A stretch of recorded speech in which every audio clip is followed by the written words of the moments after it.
Jane Catherine on Books. Hi, I'm Catherine and we're back to Friday Reads. If you recall, I showed you quite a few short stories collections for this month, and the one I'm going to feature is Jeffrey Archer, Forewarned. Just one of these quick reads that they do every year.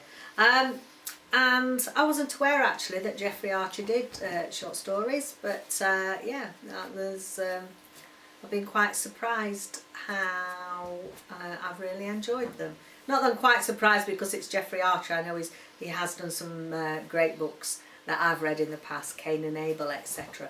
But I wasn't, because of the nature of the stories that he does generally write, I didn't really put him down as a short story author. But here you go. So, this one is entitled Never Stop on the Motorway. Oh, right there, Nelson. Hey, are you okay, baby?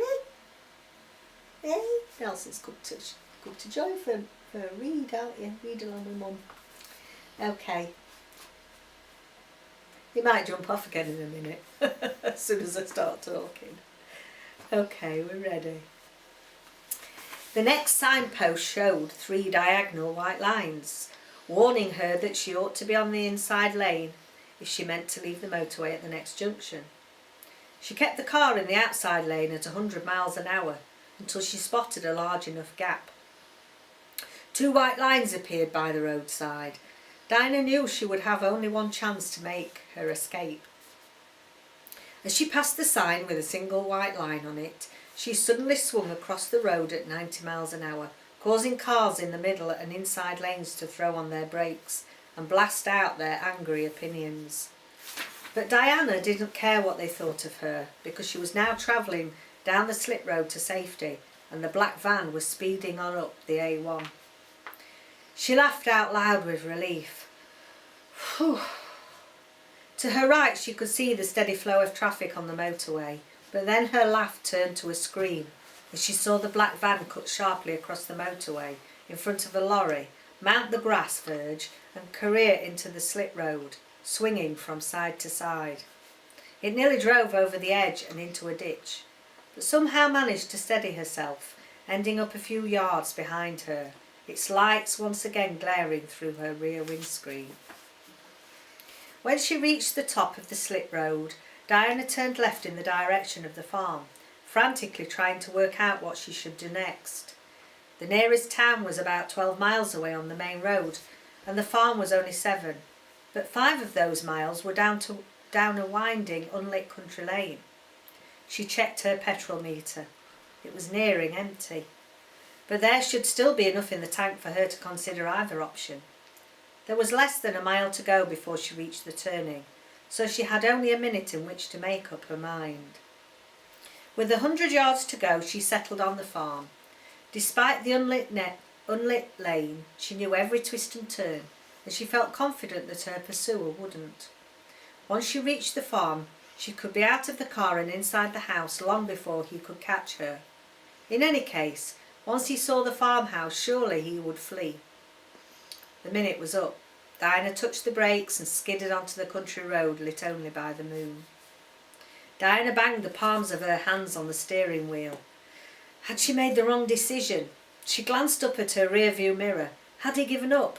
Of course he hadn't. The back of a Land Rover loomed up in front of her. Diana slowed down, waiting for a corner she knew well, where the road widened slightly. She held her breath, crashed into 3rd gear and overtook. Would a head-on collision be preferable to a cutthroat? She rounded the bend and saw an empty road ahead of her. Once again she pressed her foot down, this time managing to put a clear 70, perhaps even 100 yards between her and her pursuer. But this only offered her a few moments' relief. Before long the familiar headlights came bearing down on her once again. With each bend Diana was able to gain a little time as the van continued to lurch from side to side, unfamiliar with the road. But she never managed a clear break of more than a few seconds. She checked the mileometer. From the turn-off on the main road to the farm, it was just over 5 miles, and she must have covered about 2 by now. She began to watch each tenth of the mile clicking up, Terrified at the thought of the van overtaking her and forcing her into a ditch, she stuck firmly to the centre of the road. Another mile passed, and still he clung on to her. Suddenly she saw a car coming towards her. She switched her headlights to full beam and pressed on the horn. The other car retaliated by copying her actions, which caused her to slow down and brush against the hedgerow as they shot past each other. She checked the mileometer once again. Only 2 miles to go now. Diana would slow down and then speed up at each familiar bend in the road, making sure the van was never given enough room to pull level with her. She tried to concentrate on what she should do once the farmhouse came into sight. She reckoned that the drive leading up to the house must be about half a mile long. It was full of potholes and bumps which Daniel had often explained he couldn't afford to have repaired, but at least it was only wide enough for one car. The gate to the driveway was usually left open for her. The gate must be open, it must be open, she prayed as she swung round the next bend. She could make out the outline of the farmhouse in the distance. She almost screamed with relief when she saw that the lights were on in the downstairs rooms. She shouted, "Thank God!" then remembered the gate again and changed her plea. "Dear God, let it be open. Please let it be open." She would know what needed to be done as soon as she came round the last bend. "Let it be open just this once," she pleaded. "I'll never ask for anything again, ever." She swung round the final bend only inches ahead of the black van. "Please, please, please." And then she saw that the gate was open. With 30 yards to go, she threw on her brakes. The heavy estate car skidded across the gravel in front of the house, coming to a halt in the flower bed just below the kitchen window. She heard the screech of brakes behind her. The leather-jacketed man, unfamiliar with the terrain, had been unable to react quickly enough, and as soon as his wheels touched the gravelled area, he began to skid out of control.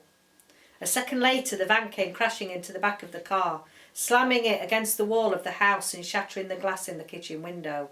Diana leapt out of the car, screaming, "Daniel! Daniel! Get a gun! Get a gun!" She pointed back at the van. "That bastard's been chasing me for the last 20 miles. I'm going to leave it there. I'm going to leave it so that if you do decide to buy this book, you can read the ending for yourself. So, again, that's Jeffrey Archer, and that's, a lesson for us all to learn about driving safely. Never stop on the motorway.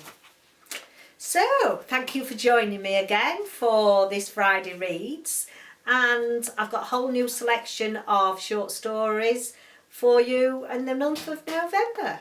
So, see you soon. Bye for now.